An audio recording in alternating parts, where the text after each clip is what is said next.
ఈ మూవీ కూడా బయట కూర్చొనే వింటారా? ఆడియన్స్ రియాక్షన్ ఎలా ఉంది ఏంటి అన్నది 100% బయటే. అంతేనా? అస్సలు అసలు ఎక్స్పెక్ట్ చేయలేమన్నమాట మీరు లోపలికి వస్తారు అన్నది. నేను రానండి. సరే మీ సెంటిమెంట్ మేము ఎందుకు కాదనలే కానీ. సో ఇంకా మరి మూవీలో ఒక యాక్టర్ గురించి చెప్పమంటే ఏం చెప్తారు? మీ హీరోయిన్ గెటప్ శ్రీను గారు. ఓ సారీ, ఎవరి గురించి అన్నారు? గెటప్ శ్రీను గారు. ఓ గెటప్ శ్రీను గారి గురించి. ముందు హీరోయిన్ గురించి మాట్లాడాక తర్వాత గెటప్ శ్రీను గారి గురించి మాట్లాడారు. చిన్నపిల్ల అండి, చాలా చిన్నపిల్ల మనస్తత్వం, అన్ని అటు ఇటు గెంతుతా ఉంటది. ఫైనలీ తన ఏజ్ గ్రూప్ లో ఉన్న హీరోతో చేయడం వల్ల కొంచెం శ్రీ విష్ణు గారితో చేశారు. ఆయన చాలా సైలెంట్ గా రిజర్వ్డ్ ఉంటారు. సో తనకి ఎక్కువ అటెన్షన్ ఇవ్వడానికి రావడానికి ఏమి ఉండేది కాదు. సో మా సెట్లో ఏంటంటే గెటప్ శ్రీను గారు కనపడడానికి ఆయన మెచ్యూర్డ్ గా ఇది ఉంటారు కానీ ఆయన మా ఏజ్. ఆయన కూడా చిన్నపిల్లలు చేస్తుంటారు.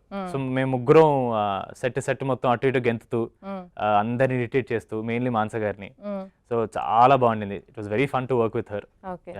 సో మంచిగా ఎంజాయ్ చేస్తూ మూవీ చేశారు అన్నమాట. అబ్సల్యూట్లీ. హారర్ కామెడీలో మీరు ఎంటర్టైన్ అవుతూ మమ్మల్ని ఎంటర్టైన్ చేయడానికి రెడీ అయ్యారు మొత్తానికి అయితే.